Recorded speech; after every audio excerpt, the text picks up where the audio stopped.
In Washington and Oregon, the lead that Kamala Harris once enjoyed is noticeably diminishing when compared to Biden's past victories.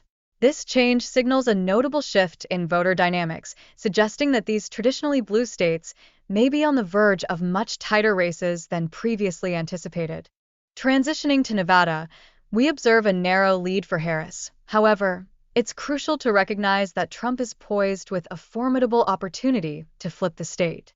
This underscores the volatility present in voter preferences, as recent trends illustrate that Trump may be regaining support as the polls begin to tighten. Furthermore, Arizona is entering a phase of substantial competitiveness, with Trump leading in the majority of the latest polls. This notable shift has the potential to influence the outcome in Nevada, as voter trends in neighboring states frequently align during election periods. Recent polling data suggests that Harris continues to lead in crucial states like Pennsylvania and Nevada. However, it is imperative to approach these results with skepticism, given historical trends that reveal polls often misrepresent actual voting behaviors. Meanwhile, Trump exhibits commanding leads in traditionally red states such as Utah and Oklahoma, reinforcing expectations of Republican victories in these regions. The margins he holds in these states serve to highlight the significant challenges that Harris faces within the electoral landscape. As Harris seeks to solidify her campaign, securing key Midwestern states like Minnesota and Michigan becomes absolutely vital. Any loss in these pivotal states could severely jeopardize her chances in the upcoming election.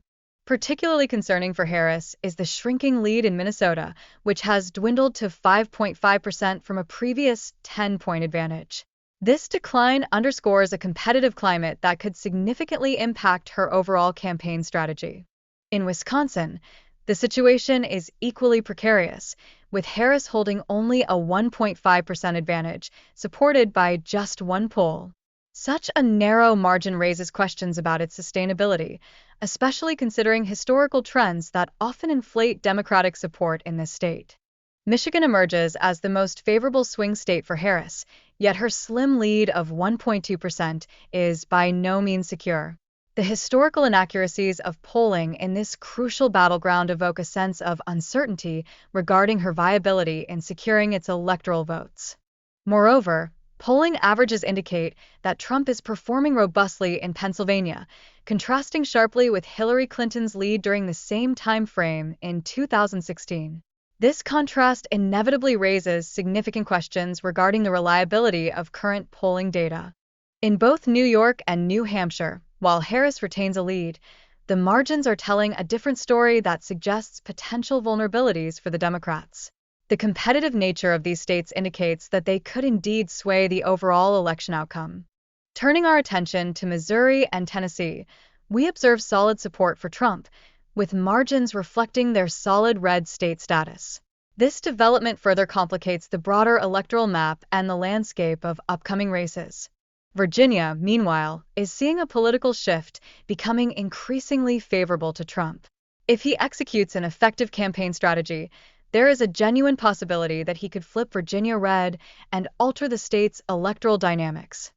In North Carolina, Trump has managed to regain a slight polling lead, a noteworthy change following Biden's unexpected loss in 2020. Current betting markets reflect a strong chance for Trump to once again capture the state. Lastly, Georgia, which once appeared to lean Democrat, now shows signs of reverting to Republican voting patterns, with Trump being favored according to current polling.